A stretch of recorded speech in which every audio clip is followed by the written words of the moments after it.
Madame, Monsieur, bonjour ou bonsoir, tout dépend de l'endroit d'où vous nous recevez en ce dimanche 2 février 2025 à l'occasion de ce nouveau numéro du jury du dimanche qui reçoit Dr Ibrahima Sall. Dr Ibrahima Sall est ingénieur géotechnicien, titulaire d'un Master 2 en management et régulation des marchés publics, titulaire d'un doctorat en management de l'université Paul Valéry de Montpellier, ancien chef de projet et coordonnateur de projet à l'Agiroute, ancien chef de la division des grands projets routiers pendant 5 ans, ancien directeur de la gestion et de l'entretien du réseau routier pendant 7 ans et actuellement directeur général des autoroutes du Sénégal depuis juillet 2024. Merci beaucoup, docteur, d'avoir bien voulu accepter notre invitation. Merci Hassan et bonjour à tous les auditeurs et tous les téléspectateurs du groupe E-Media. Très bien, vous êtes installé à la tête de cette société depuis maintenant quelques temps, pas tellement longtemps. Est-ce qu'on peut dire que vous avez eu le temps de prendre suffisamment vos repères et vos marques? Oui, merci Hassan. Oui, on a eu le temps de prendre nos repères parce que c'est vrai qu'il est difficile d'implémenter, de mettre en place une société nouvelle. Mais là, je pense qu'on est là-bas depuis 6 mois. Donc vraiment, actuellement, toutes les activités ont démarré et on est vraiment sur les rails pour pouvoir effectivement mener nos missions. Voilà, c'est parfait. Nous reviendrons d'ailleurs sur l'essentiel de vos missions au cours de cette émission, mais l'actualité nous rattrape. Est-ce qu'on peut dire que les autoroutes sénégalaises sont accidentogènes parce que la récurrence de ces sinistres, de ces accidents, inquiète beaucoup de monde. Dernièrement, il y a quelques jours, il y a eu une dizaine de morts sur Ila Touba. Est-ce que réellement les autoroutes sénégalaises sont dangereuses? Oui, ça c'est un mot peut-être un peu fort. C'est vrai qu'il y a beaucoup d'accidents, de façon générale, sur le réseau routier, parce qu'au Sénégal, on a plus de 700 morts par an liés aux accidents de la route. Et particulièrement sur les autoroutes, il y a beaucoup d'accidents. On a près de 2000 accidents globalement sur l'ensemble des autoroutes, mais des accidents de façon générale, les accidents matériels, corporels et tout. On a plus de 2000 accidents, mais en termes de mortalité, sur les 5 dernières années, on est autour de 42 morts en moyenne par an sur les autoroutes en exploitation. Donc Dakar AIBD, AIBD Mbour et AIBD Thiès-Touba. Donc sur ces autoroutes-là, il y a des accidents. Mais l'essentiel quand même des accidents, 60% de ces accidents sont dus à des facteurs humains, des excès de vitesse, des non-respects de l'interdistance entre les véhicules. Et à peu près 30% sont des accidents qui sont liés à des problèmes mécaniques. L'éclatement des pneus, la vétusté des véhicules. Et à peu près, il n'y a que 10% qui sont liés réellement à d'autres activités, à d'autres pratiques comme les traversées piétonnes et l'intrusion d'animaux dans l'emprise des autoroutes. D'accord. Voilà. Ouais. Et parmi toutes ces victimes-là, quelle est l'autoroute la plus meurtrière? Bon, sur ces 3 sections, la section Thiès-Touba, c'est la section où on a constaté le plus d'excès de vitesse. Et pratiquement plus de 50% de ces accidents se déroulent sur cet axe-là. Et c'est vraiment en termes de TMJ, de trafic moyen journalier, c'est la section la moins fréquentée en termes de volume de trafic, mais pourtant c'est la section en quelque sorte la plus accidentogène. Voilà, donc c'est là où on note en fait le plus d'excès de vitesse. D'accord. Est-ce que autoroute, parce que dans l'imaginaire ou dans l'entendement de beaucoup de concitoyens, une autoroute, ça rime avec vitesse. C'est fait pour rouler à tombeau ouvert. Est-ce que c'est vraiment le cas? Oui, bon, ce qu'il faut dire, c'est que ce qui différencie, en fait, bon, à part les objectifs économiques recherchés dans les projets de construction d'autoroutes, les autoroutes offrent un niveau de service différent des routes nationales. Donc, le niveau de service, c'est 3 paramètres. C'est le confort, la sécurité et la rapidité. Donc, si on a ces 3 paramètres sur l'autoroute, ce sont les paramètres qui sont recherchés.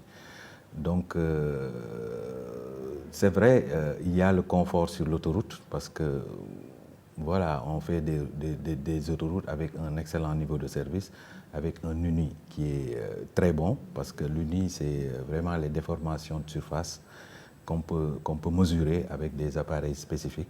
Donc, on a de bons UNI, donc on a, sur le plan confort, on a un excellent niveau de confort.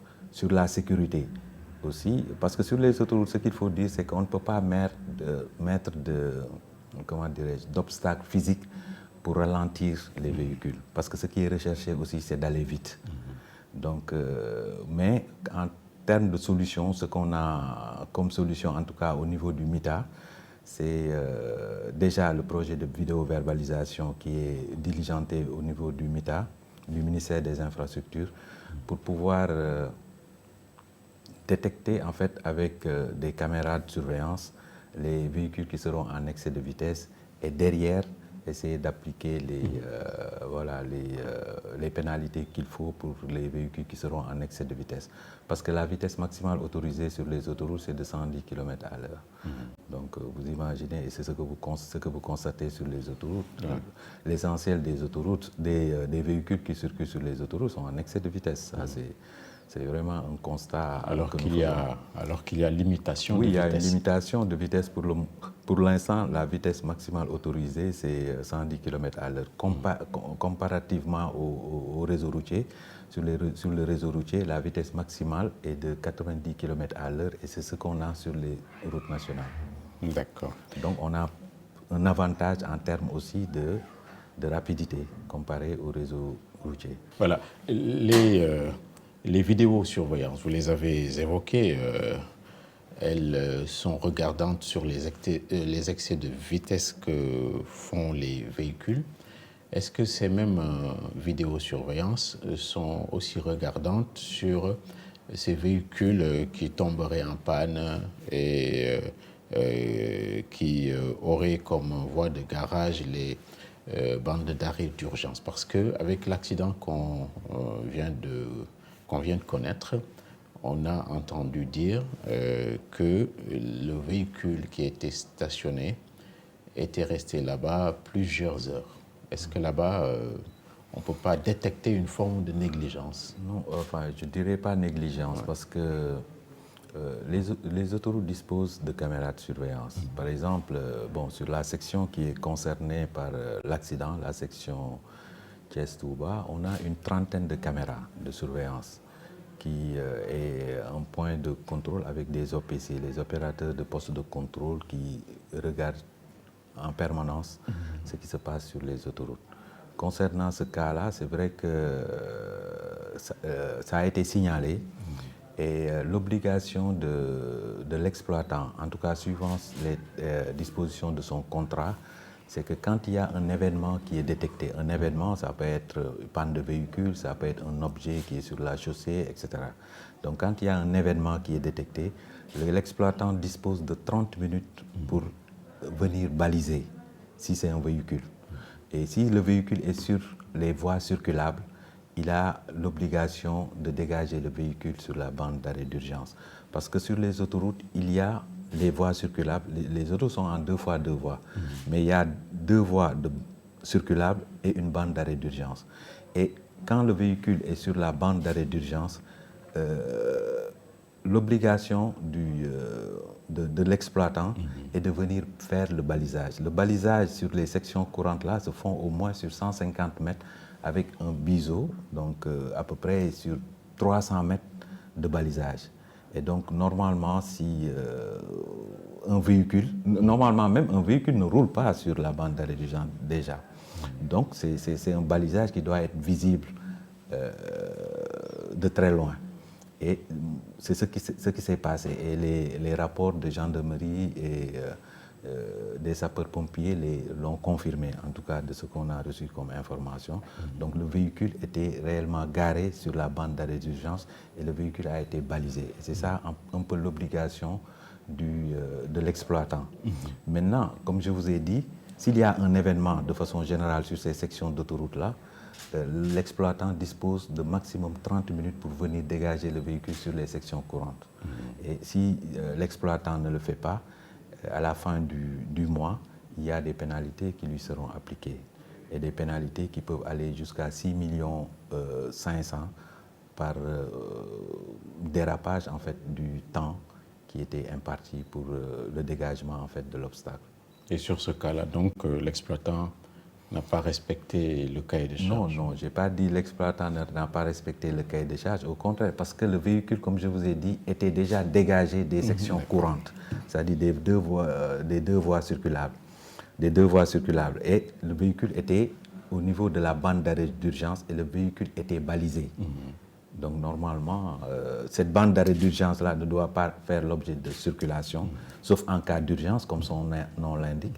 Donc voilà, par rapport aux dispositions, en tout cas du contrat que l'exploitant est en train d'exécuter, l'obligation de balisage était de rigueur. D'accord. Voilà. Donc l'exploitant n'a pas commis de faute sur cet accident? Non, je ne peux pas le dire parce qu'on attend toujours le rapport en fait, de l'expertise. Parce que c'est vrai qu'il faut baliser, mais aussi comment ça a été balisé.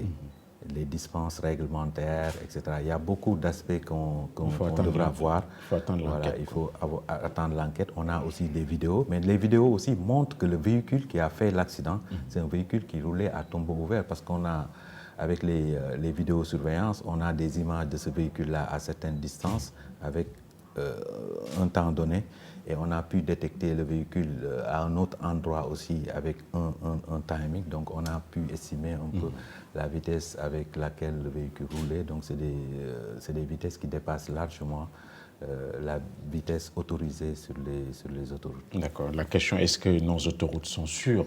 Est-ce que les concessionnaires respectent les cahiers des charges que vous avez édictés en termes de sécurité, mais également de sûreté?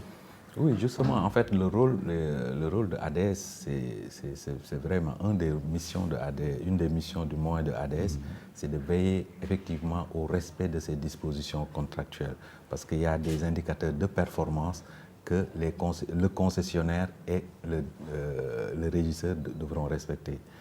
Je parle de concessionnaire et de régisseur parce qu'il y a plusieurs sections d'autoroute. Donc, une section, la section que gère SECA entre Dakar et AIBD, c'est une section qui est en concession avec SECA et les autres sections sont en régie intéressée. Donc pour chaque type de contrat, il y a des indicateurs de performance que l'exploitant devra respecter. Et le rôle de ADS, c'est de veiller vraiment à ce que ces indicateurs-là soient respectés.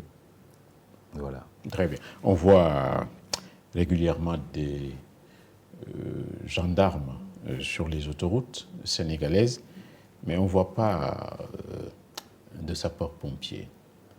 Est-ce que cela, vous le prenez en compte? Oui, justement, c'est vrai, on a commencé en fait on l'avait commencé depuis, parce que sur la section qui est en concession que gère SECA, il y a déjà des abris pour les sapeurs-pompiers qui existent déjà. Au moment où je vous parle, la convention qui doit lier ADS aux sapeurs-pompiers est chez nous. Donc on est en train de finaliser ça déjà pour les abris qui sont disponibles et qui ne sont pas occupés, qu'on puisse les occuper sur la section de SECA. Maintenant, sur les autres sections AIBD Mbour, AIBD Thiès, Souva, on doit mettre en place des abris pour les sapeurs-pompiers. Ça aussi, c'est prévu. Donc, on va prendre les dispositions pour finaliser rapidement la convention et mettre en place ces abris. Parce que réellement, les durées d'intervention aussi, on doit faire tout pour essayer de les limiter. Mais au-delà de ça, les sapeurs-pompiers avaient même évoqué lors des états généraux passés qu'ils auraient besoin peut-être en tout cas de plateformes pour permettre des évacuations d'urgence par hélicoptère. Donc on est aussi en train de réfléchir sur ces aspects-là pour pouvoir mettre en place ces plateformes. Parce que si on est en train de développer les autoroutes, mais s'il y a par malheur des accidents à des distances très éloignées en fait de Dakar, et s'il y a des évacuations d'urgence, peut-être il va falloir prendre des hélicoptères pour pouvoir évacuer les blessés ou autres. Donc il faut prévoir en tout cas ces plateformes pour pouvoir limiter en fait les délais d'intervention éventuellement. C'est ça. Donc les moyens ne suivent pas toujours. Il y a un consortium ou un groupement qui exploite Ila Touba, par exemple. Il y a les Chinois, il y a également Sagam, dont le cœur de métier n'est pas l'autoroute, quoi, etc., ou les infrastructures autoroutières. Vous avez trouvé cette situation-là en venant, est-ce que c'est normal? Oui, au fait, nous avons trouvé en fait des contrats d'exploitation qui sont déjà là. Comme je vous ai dit, il y a une section qui est en concession et qui est suivie par APEX, le contrat. Et il y avait aussi une autre section qui était en régie, une section qui est en régie intéressée, qui était suivie par la GERU. Maintenant, il y avait des appels d'offres qui ont fait que c'est le groupement CRBC Sagam qui avait gagné l'exploitation pour AIBD Mbour, AIBD Thiès Touba. Et dans ce groupement-là, on retrouve l'entreprise CRBC, comme vous l'avez dit, et Sagam. Donc c'est l'entité en fait qui est en train de faire l'exploitation de ces deux sections d'autoroute. Voilà. Mais maintenant, est-ce que c'est normal ou pas? C'est un groupement entre deux entités qui essaient de se compléter. Voilà, c'est ce que je peux dire en fait à ce niveau. Vous n'allez pas revoir ça? Non, c'est pas prévu. Non, parce qu'ils ont comment ça s'appelle, l'exploitant a un contrat. Le contrat a une durée de 10 ans avec une clause de rendez-vous à 6 ans. C'est-à-dire qu'en 2026, de façon contractuelle, on devra faire l'évaluation en fait de ce contrat pour voir les manquements, ce qui a été fait, ce qu'il faut corriger, etc. Et c'est à l'État de décider s'il veut continuer avec ce groupement-là ou pas. Donc voilà. Maintenant, mais on va évidemment passer en revue tous ces contrats-là, comme je vous ai dit, parce que notre mission, c'est aussi de la gestion en fait de ces contrats. Donc tout ce qui est particulièrement lié aux indicateurs et aux engagements de l'exploitant vis-à-vis des usagers. D'accord. Nous avons combien de kilomètres d'autoroute au Sénégal? Au Sénégal, actuellement, on a 212 km d'autoroutes qui sont en exploitation. C'est Dakar, AIBD, AIBD Mbour et AIBD Thiès Touba. Donc c'est autour de 212 km qui sont en exploitation. Dans 6 mois à peu près, on sera à 312 km parce qu'avec l'ouverture de la section Mbour-Kaolack, et dans 2 ans, on aura un réseau de plus de 500 km d'autoroute avec l'autoroute Dakar-Tivaouane-Saint-Louis qui est aussi en cours d'exécution. Voilà. 200, 300, 500 km. On est passé on est à 212, on va passer à 300 et on aura 500 dans 2 ans. 500 km d'autoroute, c'est peu ou c'est beaucoup pour un pays comme le Sénégal? C'est assez consistant au regard du niveau de développement des pays africains, mais c'est peu pour un développement économique viable. Parce que l'objectif aussi des autorités, c'est de connecter en fait les 8 pôles de développement avec un réseau autoroutier durable et fonctionnel. Voilà. Donc actuellement, on a des projets. C'est déjà inscrit dans l'agenda 2050, hein, donc le prolongement de l'autoroute pour aller à Tamba, à Ziguinchor et un peu au nord aussi, pour connecter en fait ces pôles. Mais aussi, il faut un maillage, parce qu'au-delà de ce réseau-là, il y a, au-delà de ces connexions directes en fait, à ces pôles-là, il faut faire des interconnexions entre les pôles. Parce que, si vous remarquez, le départ des autoroutes, c'est Dakar. Donc, on est en train d'aller vers Kaolack, on va continuer vers Tamba, on va continuer vers Ziguinchor, on va continuer vers Matam. Mais il faut créer l'interconnexion, par exemple, entre Tamba et Ziguinchor. Et voilà, et avoir aussi des interconnexions entre l'autoroute du centre et l'autoroute du nord. Ça m'amène à vous parler aussi de l'interconnexion entre Thiès et Tivaouane, c'est une interconnexion indispensable, c'est une route de liaison qui sera indispensable pour connecter en fait l'autoroute Dakar-Tivaouane-Saint-Louis à l'autoroute Ila-Touba. C'est ce qui fera que si vous quittez en fait Saint-Louis, vous n'êtes pas obligé, si vous devez rester sur les autoroutes, vous n'êtes pas obligé de venir jusqu'à Dakar pour aller par exemple à Touba. À partir de Tivaouane, vous bifurquez, vous allez à Thiès et vous reprenez l'autoroute pour aller à Touba par exemple. Et aussi il y a une autoroute de liaison prévue entre Kaolack et Diourbel. Non, nous reviendrons sur les financements tout à l'heure parce que ce que vous dites est très ambitieux. Mais à l'heure actuelle, quelle est l'autoroute la plus usitée, la plus fréquentée des trois?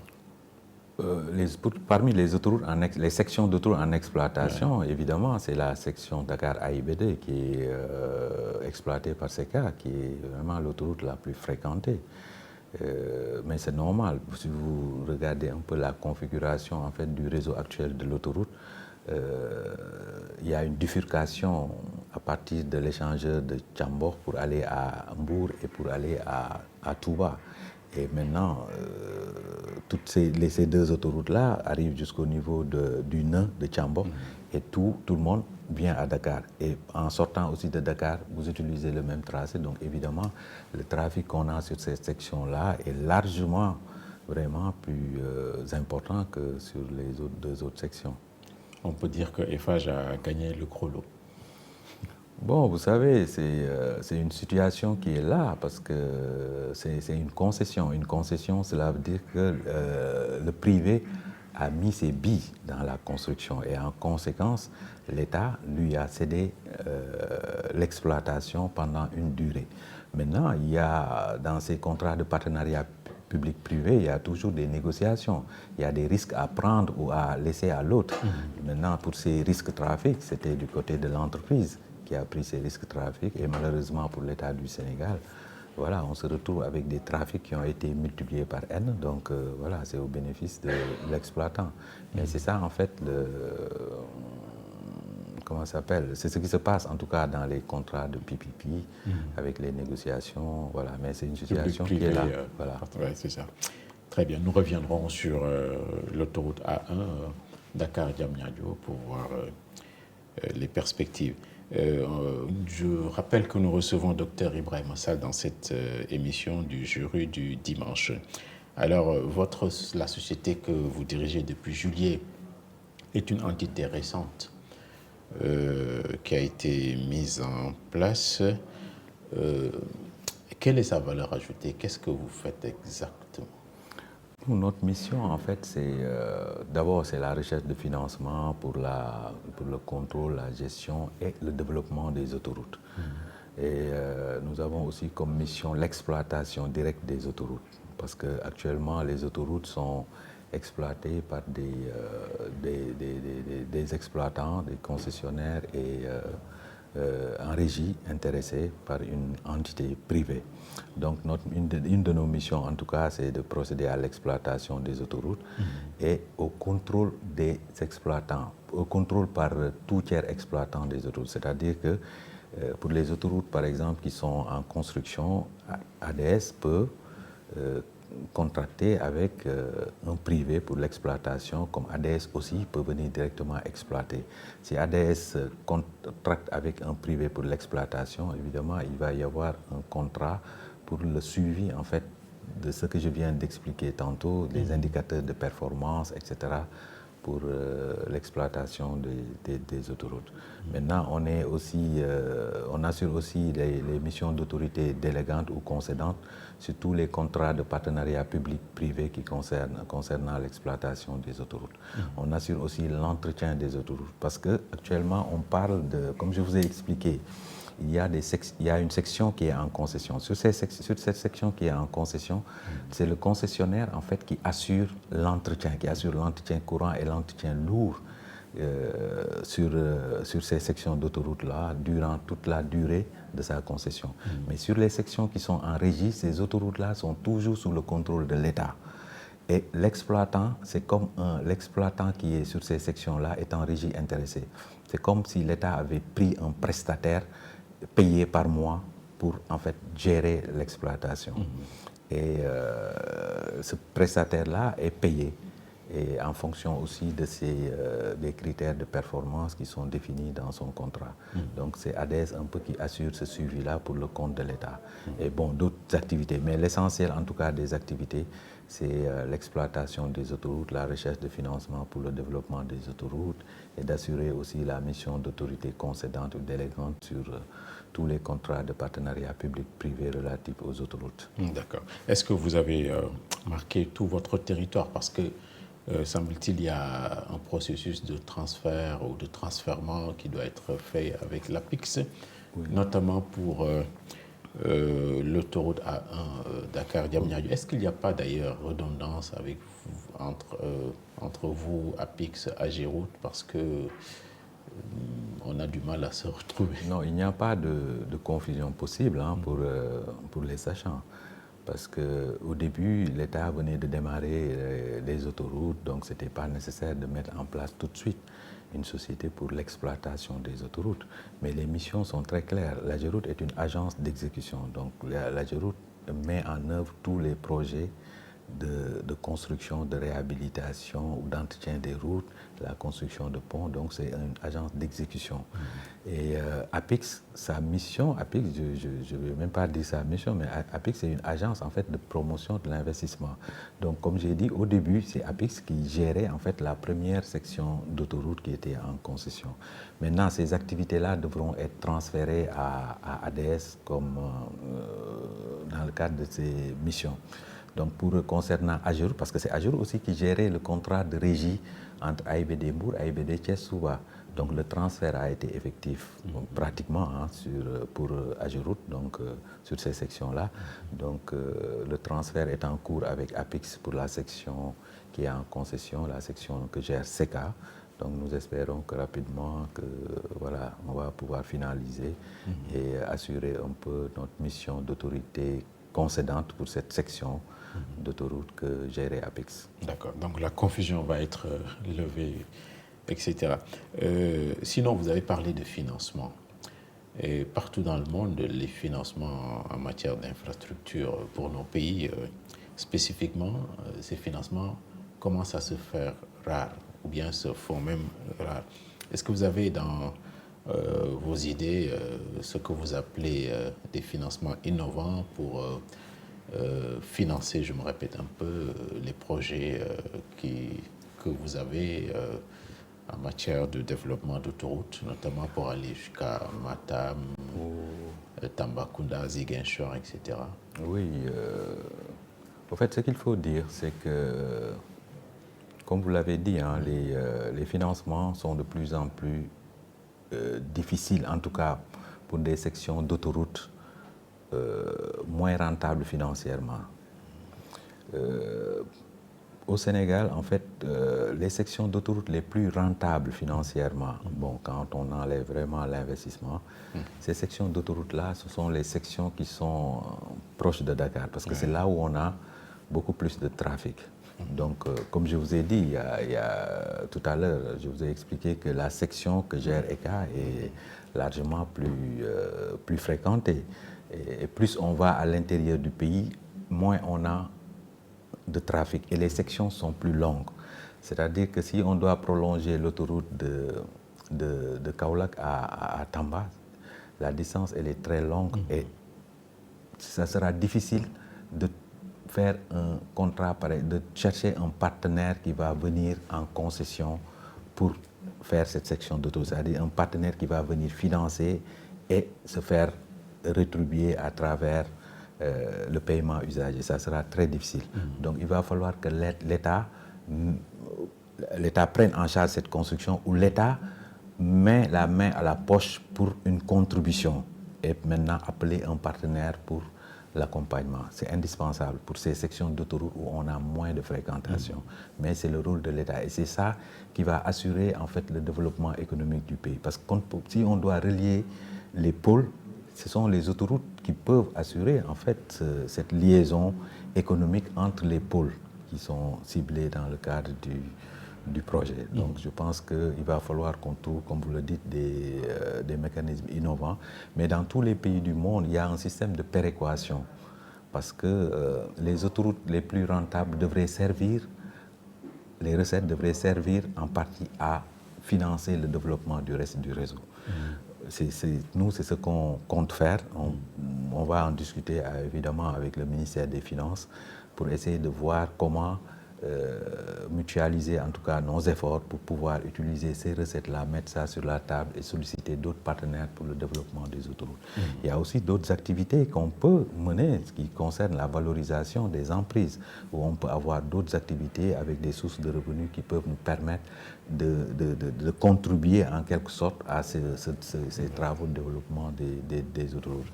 Si vous allez en France, avant, il y avait des sociétés mixtes qui étaient créées par l'État et où il y avait CDC à l'époque en France et d'autres sociétés publiques qui géraient en fait l'exploitation. Et c'est un système de péréquation qui les a aidés à développer un peu les tentacules des autoroutes pour relier en fait les grands centres urbains. Voilà, c'est après, à partir de 2026, que maintenant les autoroutes en France ont commencé à être données en concession. C'est l'État, à un moment donné, qui a voulu peut-être de l'argent pour donner ces autoroutes en concession. Mais au Sénégal, il va falloir forcément trouver des alternatives innovantes. Si on vous suit bien, si on vous comprend bien, l'extension, la construction des autoroutes jusqu'à Tamba, Ziguinchor, Matam, c'est pas demain la veille. Parce que non, c'est un projet, c'est-à-dire que non, comme je vous ai dit. Non, moi je ne peux pas dire qu'il n'y a pas d'argent parce que je ne suis pas le ministère des Finances, enfin le ministère de l'économie aussi pour faire. Mais je parle de stratégie, des stratégies parce qu'en fait notre ligne de conduite, c'est une ligne de conduite à l'image en fait de ce que les autorités ont tracé. Il faut s'appuyer sur soi-même avant de solliciter les autres. C'est pourquoi je vous ai parlé tout à l'heure d'utiliser les sections d'autoroutes les plus rentables pour financer en partie le développement du réseau autoroutier. Maintenant, s'il faut amener d'autres partenaires, on les amènera, mais ils trouveront déjà sur place une contribution de l'État et c'est ça qui peut permettre le développement de ces sections d'autoroutes, comme je vous ai dit, qui seront très des autoroutes qui seront en termes de linéaire, c'était des autoroutes qui seront très longues et sur le plan trafic, on aura vraiment moins de trafic comparé en tout cas aux sections qui sont déjà exécutées ou en exploitation. Voilà. Donc un pays digne de ce nom ne peut pas ne pas disposer d'autoroutes. Quels sont les véritables avantages qu'offre une autoroute? Non, il y a plusieurs avantages. Comme je vous ai expliqué déjà, le réseau autoroutier permet en fait d'asseoir en fait une compétitivité économique dans un pays. Ce sont les autoroutes qui relient les grands centres urbains dans un pays. Et ça offre plus de flexibilité, en tout cas d'accessibilité, comparé par exemple aux rails. Les rails, c'est bien, il faut les développer. Mais les autoroutes, il est plus facile de développer rapidement un réseau autoroutier en termes d'investissement initial, par exemple, que de mettre en place un réseau de chemin de fer. Vous voyez un peu. Donc, les pays qui veulent avancer économiquement devront disposer forcément d'un réseau autoroutier pour relier les grands centres urbains. Ça, je pense que tout le monde est convaincu dessus et ça ne pose pas de problème. Est-ce qu'il est envisageable ici au Sénégal d'avoir des autoroutes gratuites? Les autoroutes gratuites, il y a une section déjà d'autoroute qui est gratuite au Sénégal, hein, Okay. parce que la section qui est entre Patte d'Oie et Malick-Sy, c'est une section, ça fait partie intégrante du réseau autoroutier et il n'y a pas de péage sur cette section-là. Donc c'est une section qui est gratuite. Mais les autoroutes gratuites pratiquement n'existent plus dans le monde parce que l'investissement pour construire une autoroute il est très important et derrière il y a des charges d'entretien. Et pour rendre en fait cette infrastructure autonome qui ne devra pas s'appuyer sur le budget de l'État pour par exemple l'entretien, parce que l'entretien des autoroutes, quand on sera au niveau du renouvellement des couches de surface, c'est des investissements importants que l'État devra mettre en place. Et donc pour être un peu autonome pour le budget, pour ne pas trop dépendre du budget de l'État, on est obligé de mettre les autoroutes à péage. Mais maintenant, on ne parle même plus d'autoroutes à péage, hein, c'est des routes maintenant qui sont en train d'être, on est en train comment ça s'appelle, on est en train d'ériger des barrières de péage sur les routes nationales, pas au Sénégal, hein, c'est dans la sous-région. Pour vous dire que actuellement, les États sont en train de rechercher en fait d'autres alternatives de ressources pour pouvoir surtout entretenir le réseau, parce que l'entretien coûte cher. Et malheureusement, c'est ce qui est toujours négligé. Mais sur les autoroutes, on ne peut pas se permettre de négliger l'entretien parce que, comme je l'ai expliqué tantôt, c'est le niveau de service qui est recherché et c'est ça qui est attractif sur les autoroutes. D'accord, très bien. On va revenir avec l'autoroute Dakar-AIBD opérée par SECA. Ouais. Le contrat a été renégocié il y a quelque temps. On a lu que à partir de ce moment de renégociation, il n'y aurait plus de hausse des tarifs du péage. Mais j'ai nulle part lu qu'il était envisagé une baisse pour du péage, etc. Est-ce que l'autoroute, bon, on ne va pas stigmatiser, mais l'autoroute Dakar-Diamniadio coûte excessivement cher? Est-ce que c'est... Coûte cher en termes de péage? De péage, oui. De péage, oui. Non, je ne dirais... Pour les usagers, les automobilistes. Oui, je comprends. Je ne dirais pas cela parce que sur la section Dakar-AIBD, on a une moyenne de 50 francs par kilomètre. Et c'est vrai que c'est un peu plus cher que les autres sections restantes parce que sur Ila Touba, on a une moyenne de 22 francs par kilomètre et sur AIBD Bourg, on est autour de 35 francs par kilomètre. Mais si on raisonne en termes de données classiques au niveau mondial, le tarif par kilomètre tourne autour de 85 francs par kilomètre, à peu près 13 €. Donc eux, ils sont à 50 francs par kilomètre, donc je trouve que bon, c'est pas très cher. Maintenant, c'est une appréciation que tout... Là, il faut que je vous coupe un peu. Oui.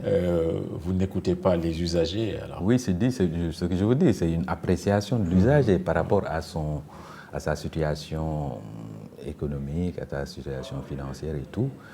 L'usager peut juger que le tarif est cher, mais moi, quand je donne un avis, je donne un avis par rapport aux standards internationaux. C'est-à-dire que voilà, c'est vraiment des coûts qui devraient être supportables parce que ça rentre largement en fait c'est largement compétitif à la moyenne mondiale quoi, qui tourne autour de 85 francs par kilomètre. Maintenant, l'État est souverain, l'État peut toujours essayer de voir un peu comment discuter avec les exploitants pour essayer de réduire les coûts. Mais l'État a moins de marge sur les sections qui sont en concession par rapport aux sections qui sont en régie. Comme je vous ai dit, sur les sections qui sont en régie, le prix au kilomètre, par exemple, sur la route Ila Touba, en principe, on devrait être autour de, par exemple, et pour aller à Touba, on paye 2500. On devrait être à 5000 francs minimum. Mais c'est des sections qui sont en régie, qui sont intégralement gérées par l'État. Il y a plus de flexibilité pour l'État, etc. Donc, ils ont pu réduire le coût de moitié. Mais sur les sections qui sont en concession, il faut dire que le privé a mis ses billes dans la construction. Donc, le privé est parti sur un schéma financier clair avec des calculs sur sa rentabilité, sur la durée de sa concession et tout. Et donc, s'il faut renégocier ces contrats-là, c'est l'État peut-être qui peut... On peut essayer de voir comment discuter avec le concessionnaire si l'État sollicite vraiment des réductions de tarifs. Mais comme je vous ai dit, c'est des sections qui sont en concession et qui obéissent à certaines règles et qu'on ne peut pas se permettre de modifier en fait ces tarifs-là. Maintenant, c'est une appréciation, comme je vous ai dit, hein, si c'est de l'usager, voilà, qui peut juger si c'est cher pour lui ou si c'est pas cher pour lui. Mais dans tous les cas, malheureusement, peut-être ce serait un peu gauche de le dire, il y a toujours des voies, des routes alternatives. Mais c'est ce qu'un ancien ministre avait dit, mais ça avait créé...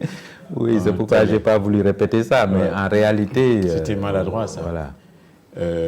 Bon, si on vous comprend bien, les automobilistes qui utilisent ce tronçon ou cette section devront continuer à être des pigeons qu'on déplume parce que les coûts ou les tarifs ne vont pas baisser de sitôt.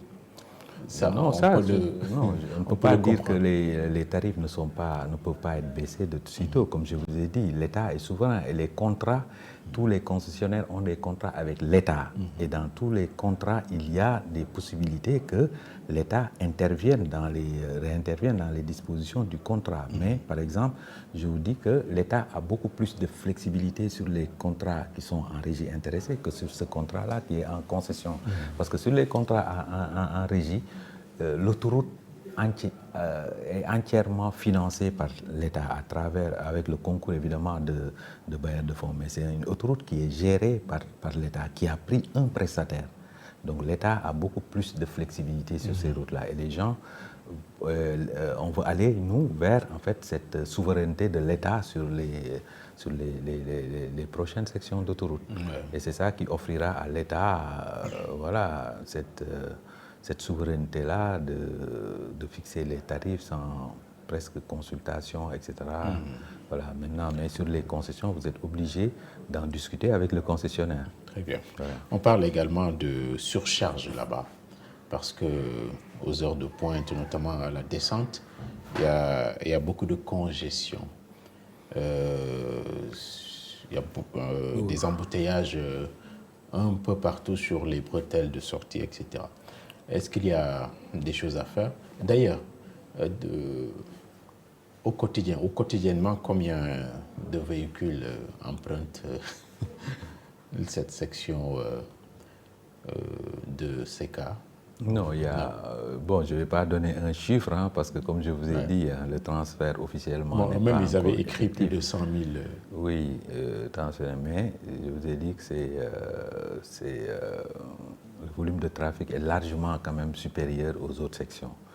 Voilà, donc, parce que ce n'est pas ça en fait qui est important. Ce qui est important, c'est que l'État puisse manager le contrat de sorte que le concessionnaire puisse respecter les dispositions contractuelles, respecter les indicateurs de performance qui sont dans son contrat. Revenant maintenant sur les embouteillages, c'est vrai qu'au niveau... aux heures de pointe, il y a quand même quelques embouteillages au niveau des barrières de péage. Il y en a aussi au niveau des sorties des bretelles. Donc il y a eu récemment, CK a fait des travaux de construction de voies supplémentaires, mais on voit que ce n'est pas suffisant. Donc le reste. Mais nous, en tant qu'État, on doit chercher en fait des routes alternatives.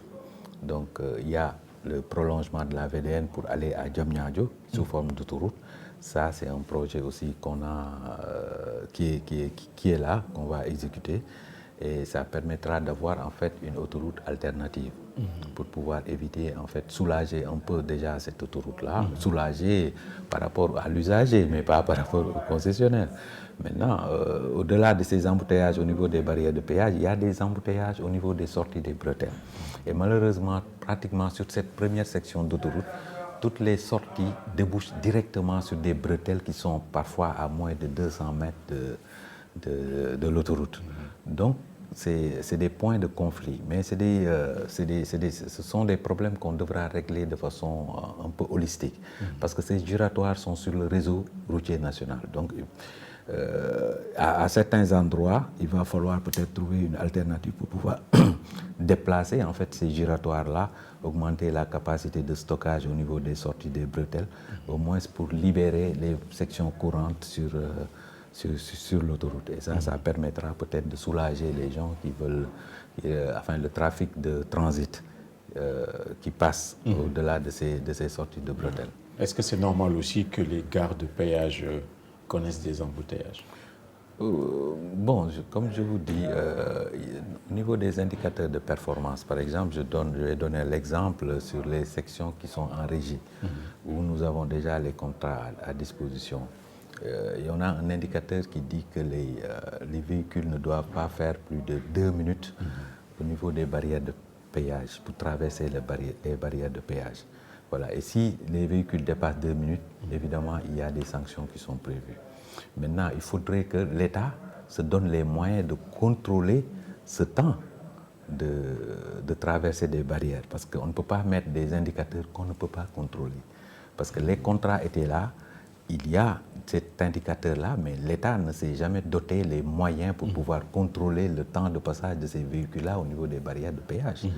Voilà, donc si on fait des indicateurs, il faudrait que l'État se dote les moyens de contrôler en fait ce temps. Nous sommes en train de travailler dessus pour pouvoir mettre des dispositifs de contrôle en fait de tous ces indicateurs-là qui sont dans les contrats d'exploitation. Voilà, c'est ça. On voit qu'il y a beaucoup de manquements. Est-ce qu'il vous est arrivé, ne serait-ce qu'une fois, d'appliquer des sanctions à l'encontre des concessionnaires ou d'un concessionnaire? Oui, bon, comme je vous ai dit, hein, nous n'avons pas encore appliqué parce que nous venons d'arriver. Je vous ai expliqué tout à l'heure que nous venons de recevoir le contrat de la régie, le contrat que gérait Ageroute, en fait, qui concerne AIBD Mbour, AIBD Thiès-Souba. Mais ce sont des contrats qui sont clairs, donc il faut juste mettre en place les dispositions pour le contrôle et d'accord. Voilà. Ouais. Et si sanctions il devait y avoir, elles seraient de quelle nature? Non, ce sont des sanctions pécuniaires. Hein. Voilà. Maintenant, qui peuvent aller évidemment jusqu'à la résiliation, éventuellement, si c'est des manquements qui persistent. Ça, c'est évident. Pourquoi les durées de concession sont si longues? Non, les concessions, oui, c'est normal, parce que les concessions, comme je vous ai dit, le concessionnaire a mis ses billes.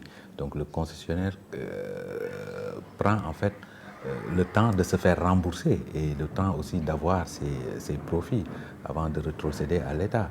Donc les concessions en général tournent autour de 30 ans. C'est ce qui est différent des contrats de régie. Et comme ce que je viens de vous expliquer, les contrats de régie, ce sont des contrats pratiquement de prestations que nous faisons à des groupements d'entreprises, à des exploitants, etc., pour pouvoir faire l'exploitation. Ouais. Parce que l'infrastructure est toujours contrôlée par l'État. Et sur ces sections-là, c'est à ADS de faire l'entretien lourd. C'est-à-dire qu'à un moment donné, il va falloir faire les renouvellements des couches de surface et donc ça va nécessiter beaucoup de moyens. Le régisseur ne fait pas cet entretien. C'est à l'État de faire cet entretien. Est-ce que les autoroutes créent beaucoup d'emplois? Combien d'emplois elles ont créé, elles ont aujourd'hui là? Parce que non, les autoroutes créent beaucoup d'emplois. Hein. Par exemple, sur la section où on a déjà le transfert, on est à AIBD Mbour, AIBD Thiès-Touba, qui est exploité, cette section qui est exploitée par CGA. On a autour de 417 employés déjà qui sont là-bas, qui travaillent avec CGA, voilà, avec ses sous-traitants et avec tout le personnel hein, qui assure un peu l'exploitation au niveau des gares de péage et tout. Donc on est autour de 417 employés. Au début, et pour la totalité, vous n'avez pas aidé? Non, parce qu'on n'a pas encore les informations concernant Dakar AIBD, comme je vous l'ai dit, mais sur l'autre section, on est autour de 417 déjà agents qui sont sur le terrain et régulièrement, et qui sont des agents qui sont employés par CGA et qui souffraient aussi de beaucoup de difficultés. Bon, vous entendiez souvent des mouvements d'humeur concernant les travailleurs de Ila Touba. Oui. Leurs problèmes sont réglés? Oui, parce que en fait, le problème était dû foncièrement à à la précarité déjà des contrats qu'ils avaient, et parce que l'exploitant avait sous-traité en fait tout ce qui est gestion du personnel à une autre structure. Et ces structures-là voilà, signaient des contrats précaires à ces travailleurs, et puis il y avait des problèmes de reversement des cotisations et tout. Mais depuis 3 mois, le CGA a commencé à signer des contrats CDI pour les 417 employés. Et normalement, au jour d'aujourd'hui, tous les 417 agents qui sont au niveau de ces autoroutes-là ont des contrats à durée indéterminée. Et c'est ça qui peut permettre en fait à ces jeunes d'avoir des contrats stables qui peuvent leur permettre vraiment d'être confortables dans la société et de pouvoir développer leurs propres activités. D'accord, on n'a pas beaucoup parlé de l'autoroute Dakar-Saint-Louis, la côtière. Est-ce que c'est en bonne voie? Il paraît également que c'est une autoroute de l'écocide, c'est-à-dire qui ravage les forêts, les points d'eau, etc. Est-ce que c'est vrai ça? Au contraire, je pense que, parce que le MITA, le ministre, a eu à visiter ça le vendredi, la section d'autoroute, c'est une section qui est déjà en travaux. Et durant les travaux, puisque vous parlez de forage et autres, là, les entreprises, dans le cadre des travaux, creusent des forages. Il y a une dizaine de forages qui sont déjà creusés et qui vont être rétrocédés aux populations. Et les travaux sont en cours parce qu'il y a plusieurs lots. Les lots n'ont pas démarré en même temps. Il y a des entreprises qui sont plus avancées que d'autres, des sections qui sont plus avancées que d'autres. Mais globalement, les travaux sont en cours. Très bien. C'est les 2 dernières minutes de l'émission qui passe vite. Vous êtes un technicien. Votre nomination ne répond certainement pas à des critères politiques. Oui, en principe, parce que la nomination d'un DG est toujours c'est à la discrétion du président de la République et de son Premier ministre, que je remercie au passage. Maintenant, si on doit prendre ça sous l'angle que vous posez la question, moi je peux dire que c'est plus un critère technique et peut-être la moralité. Vous n'êtes pas de PASTEF? Non, je ne peux pas dire que je suis de telle ou telle autre entité, mais en tout cas, tout ce qui est critères de nomination à mon poste, je pense que ce sont des critères techniques et relativement à la moralité. Voilà. On a entendu monsieur le Premier ministre de dire, je pense que c'était durant la DPG, que les infrastructures autoroutières là, et routières, souvent on en sert également pour faire beaucoup de surfacturation. Est-ce que vous avez vécu ça? Oui, c'est possible parce que, vous savez, il y a dans le cadre de la contractualisation, il y a plusieurs procédures. Moi, par exemple, j'ai travaillé un peu dans le cadre de mon mémoire sur les marchés publics, sur les offres spontanées. Les offres spontanées, ce sont des procédures qui ont permis à l'État d'engager beaucoup de financement et voilà, de mettre en place beaucoup de projets. Mais il y a beaucoup de risques en fait qui sont liés à la procédure et des possibilités de collision et tout. Donc les infrastructures, de façon générale, il peut y avoir ces collisions-là possibles. Je ne dis pas que c'est ça qui existe ou existait, mais en tout cas, ce sont des possibilités qui sont là. Et voilà. Et sur les autoroutes aussi, si on peut continuer sur Mbour-Kaolack. Ah oui, parce que M. le ministre avait parlé de renégociation il y a quelque temps. Qu'est-ce qui se passe là-bas pour Mbour? Non, sur Mbour-Kaolack, ce qu'on a trouvé sur place, c'est que l'État avait déjà cédé en fait, l'exploitation à une entreprise privée étrangère. Laquelle? CRBC, pour une durée de 25 ans. Donc quand les nouvelles autorités sont venues, ils ont donné l'instruction de revoir en fait ce contrat et une cession, cette façon de céder en fait l'exploitation à cette entreprise-là. L'accord en fait qui prévoyait en fait cette cession de l'exploitation-là était jugé très déséquilibré. Donc heureusement que le contrat n'était pas encore signé, le contrat était n'était pas encore approuvé. Le contrat était en approbation et on a procédé à la renégociation en fait, de cet accord de participation qui donnait l'exploitation à l'entreprise pour une durée de 25 ans.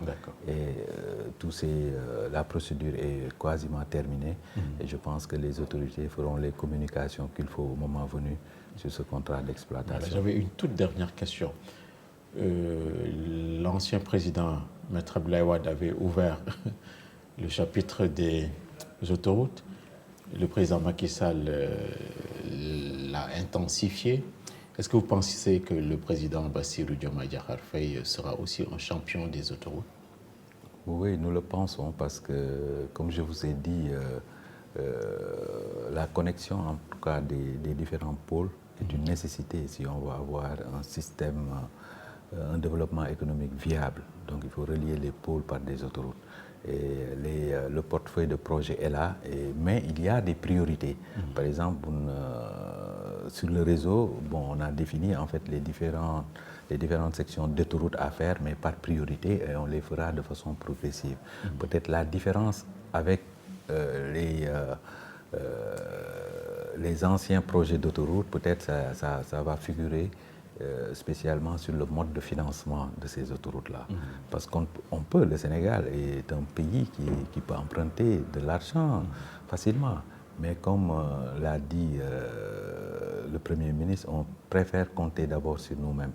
Voilà, et donc c'est ça un peu la politique, c'est ça en fait qui sera la différence essentielle entre les autoroutes qui étaient faites sur financement intégralement, en tout cas sur la base d'emprunt, et le système en fait de péréquation que je viens de vous expliquer pour pouvoir essayer de valoriser en fait nos autoroutes existantes, les autoroutes qui sont en exploitation, et utiliser en fait ces recettes-là pour pouvoir développer le reste du réseau autoroutier. On a d'autres projets aussi, les projets d'énergie solaire, de la production d'énergie solaire sur les emprises des autoroutes. Ça aussi, je pense, c'est un projet extrêmement important qui va créer de l'emploi et qui va permettre aussi aux autoroutes d'avoir une autonomie en énergie, mais également de basculer en fait l'excédent d'énergie sur le réseau de la Sénélec. Et je pense que ça contribuera largement au mix énergétique, en tout cas, qui est voulu par les autorités. Voilà, très bien. Il y a aussi de l'écologie dans les autoroutes, autour des autoroutes. Merci beaucoup. Le temps n'est pas interminable. On aurait pu aborder d'autres sujets, mais l'essentiel, je pense, a été dit. Donc, je vous remercie vraiment pour votre technicité et votre disponibilité, Monsieur Sall. Merci à vous. Merci de l'invitation. Voilà, et bonne continuation et surtout plein succès dans les missions qui vous sont confiées.